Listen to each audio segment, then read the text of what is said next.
India आजकल, सच खबर हर पल।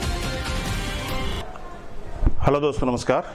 आप देख रहे हैं इंडिया आजकल, सच खबर हर पल और मैं हूं आईपीएस यादव। पेश है आज का आध्यात्मिक एपिसोड, ओशो प्रवचन।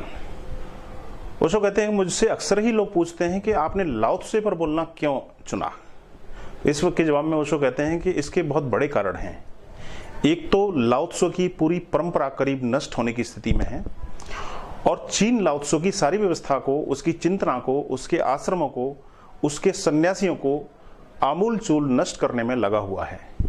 और यह एक बहुत पुराना संघर्ष है। कोई 3000 वर्ष चीन में दो घटनाएं, दो जीवन धाराएं हुई। एक थी कन्फ्यूशियस की और एक थी लाओ त्से की। बहुत गहरे में अगर देखें तो दुनिया में जितनी भी विचारधाराएं हैं उनमें से सिर्फ दो ही विचारधाराओं में से इन चीजों को बांटा जा सकता है। एक है कन्फ्यूशियस की और दूसरी लाओ त्से की। कन्फ्यूशियस मानता है नियम को, व्यवस्था को, शासन को, संस्कृति को, और लाओ त्से मानता है प्रकृति को, संस्कृति को नहीं, नियम को नहीं, स्वभाव की अराजकता को, व्यवस्था को नहीं, सहज स्फुरता को, अनुशासन को नहीं। क्योंकि सभी अनुशासन वह जो जीवन का स्वभाव है उसे नष्ट करता है। चीन में यह एक बहुत पुराना संघर्ष है। कोई 3000 वर्ष चीन में दो ही जीवन धाराएं थीं, एक कन्फ्यूशियस की और एक लाओ त्से की। बहुत गहरे में अगर देखें तो दुनिया में जितनी विचारधाराएं हैं इनको सिर्फ दो हिस्सों में बांटा जा सकता है। कन्फ्यूशियस नियम को मानता है और व्यवस्था को मानता है, संस्कृति को मानता है और शासन के नियमों को मानता है। लेकिन लाओ त्से ऐसा नहीं है। लाओ त्से मानता है सिर्फ प्रकृति को, संस्कृति को नहीं मानता, नियम को नहीं मानता। वह स्वभाव की अराजकता को मानता है, व्यवस्था को नहीं मानता। वह सहज स्फुरता को मानता है, अनुशासन को नहीं मानता। क्योंकि सभी अनुशासन वह जो जीवन का स्वभाव है उनको नष्ट करते हैं और सहज प्रभाव जो है उसको रोकते हैं।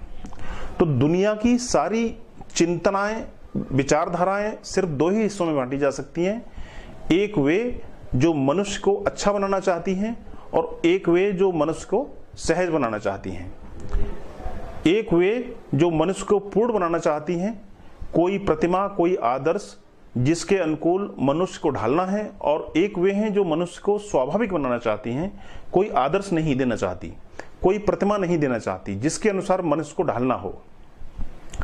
तो लाओ त्से दूसरी परंपरा में अग्रणी है।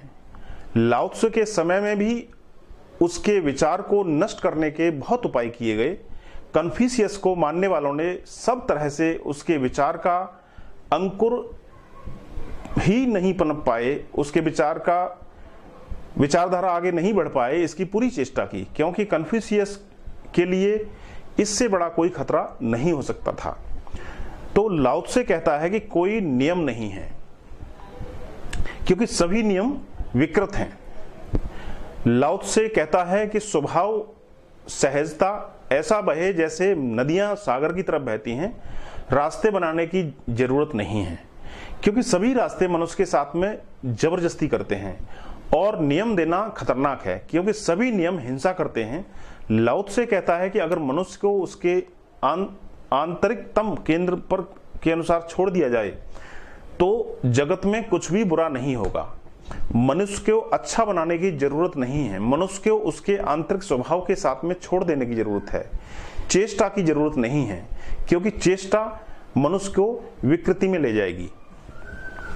स्वभावतः कन्फ्यूशियस को अति कठिन थी यह बात मानना, और कन्फ्यूशियस के चिंतन में तो लगेगा ही कि यह आदमी सारे जगत को अराजकता में ले जाएगा, पूरी तरह से अनार्की में, और यह आदमी तो सब कुछ नष्ट कर देना चाहता है। समाज, संस्कृति, इन सब का क्या होगा? नीति, सदाचार, नियम।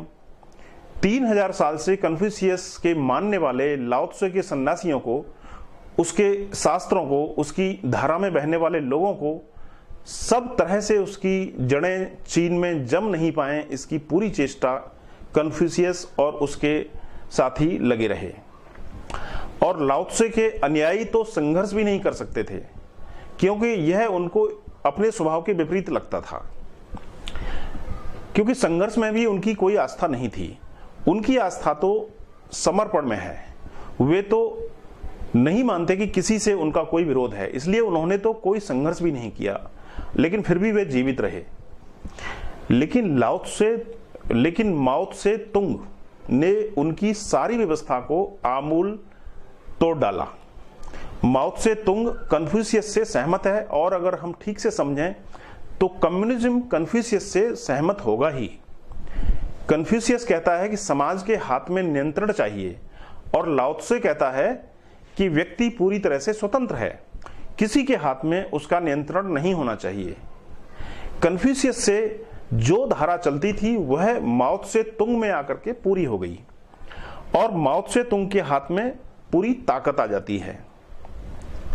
तो जहां आज हजारों आश्रम थे लाओ त्से के चीन में, वहां पर आज एक भी आश्रम खोजना बहुत ही मुश्किल है। एक आध दो आश्रम बचा के रखे होंगे तो रखे होंगे, म्यूजियम की तरह, जो अतिथियों को दिखाए जाते हैं। लाओ त्से को मानने वाले सन्यासियों पर मुकदमे चले हैं, उनके साथ में अत्याचार हुआ है, अदालतों में उनको घसीटा गया है, उनको मारा पीटा गया है और उनकी हत्या की गई है। स्वभावतः माओ त्से तुंग की दृष्टि से लाओ त्से के अनुयायी तो सुस्त और काहिल हैं, क्योंकि लाओ त्से कहता है कि करने में हमारा कोई भरोसा नहीं है, हमारा भरोसा न करने में है। लाओ त्से कहता है कि करने से क्षुद्र ही पाया जा सकता है, केवल न करने से ही विराट की उपलब्धि हो सकती है। अकर्म कर्म नहीं, क्योंकि कर्म से आदमी क्या पा सकेगा, और कर्म से आदमी जो भी पाएगा वह संसार का होगा, और अकर्म में आदमी डूबता है अपने में, कर्म से जाता है संसार में। और जब कोई कुछ भी नहीं करता तब उसके भीतर उसकी जीवन चेतना अपनी पूरी सुगंध में खिलती है। तो लाओ त्से कहता है कि अकर्म है जीवन का सिद्धांत। स्वभावतः उसके सन्यासी माओ त्से तुंग की भाषा में तो शोषक हैं, मुफ्तखोर हैं, और वे कुछ करते नहीं हैं।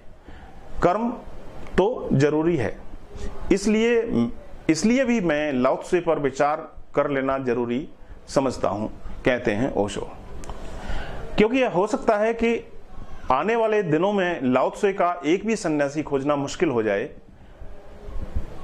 दरअसल चीन का कम्युनिज्म जो है वो मानवता पर भयंकर हमला है।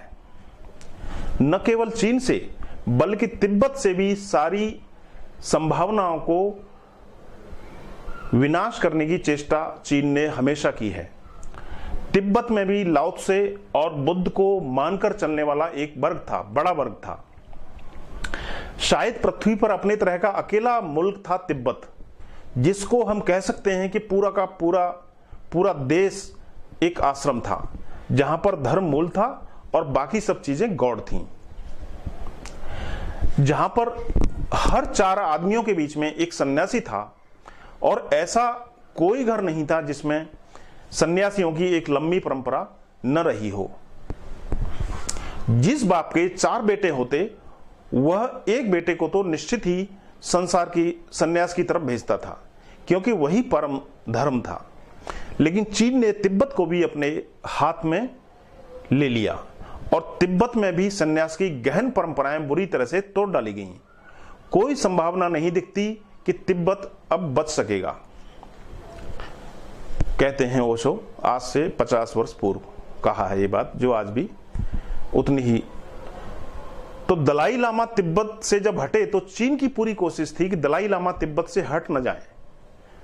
1959 में जो लोग भी धर्म के गूढ़ रहस्य से परिचित हैं, उन सबके लिए एक ही ख्याल था कि दलाई लामा किसी तरह तिब्बत से बाहर आ जाएं, और उनके साथ तिब्बत के बहुमूल्य ग्रंथ, तिब्बत के कुछ अनूठे साधक सन्यासी भी तिब्बत के बाहर आ जाएं।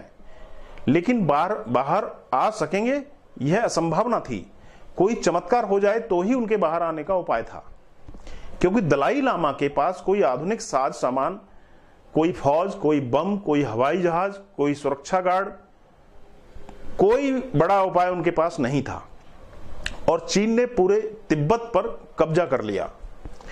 तो दलाई लामा का तिब्बत से निकल आना एक बड़ी अनूठी घटना थी, क्योंकि हजारों सैनिक पूरे हिमालय में सब रास्तों पर खड़े हुए थे, और कोई 100 हवाई जहाज पूरे हिमालय पर चीनी नीची उड़ान भर रहे थे कि कहीं भी दलाई लामा का काफिला तिब्बत से बाहर न निकल जाए। लेकिन इसी बीच एक चमत्कार घटित हुआ। जिन चमत्कारों को आपने सुना है, जैसे मोहम्मद, महावीर, बुद्ध, वे बहुत पुरानी घटनाएं हो गई। लेकिन क्या सुना है आपने कि मोहम्मद साहब जब चलते थे उनके ऊपर अरब रेगिस्तान में छाया के लिए बादल छाया कर देते थे। अगर आपने सुना है कि महावीर जब चलते थे तो कांटा भी पड़ा हो तो कहते हैं कि सीधा हो जाता था। ये सारी बातें एक कहानी मालूम होती हैं, लेकिन दलाई लामा की तो बात हमारे सामने है और बहुत पुरानी नहीं है। अभी 1959 की ही जो घटना घटी है वह कहानी नहीं हो सकती, और उसके हजारों पर्यवेक्षक हैं, चश्मदीद हैं, निरीक्षक हैं। जितनी देर दलाई लामा को भारत प्रवेश करने में लगी, उतनी देर पूरे हिमालय पर एक धुंध छा गई और 100 हवाई जहाज खोज रहे थे, लेकिन नीचे देख सकना संभव नहीं हुआ। और वह धुंध उसी दिन पैदा हुई जिस दिन दलाई लामा को भारत से निकलना था, दलाई लामा को तिब्बत से, पोताला से बाहर निकलना था, और वह धुंध उसी दिन समाप्त हो गई जिस दिन दलाई लामा भारत में प्रवेश कर गए। और वैसी धुंध हिमालय पर कभी किसी ने नहीं देखी, यह पहला मौका था। तो इसको आप क्या कहेंगे?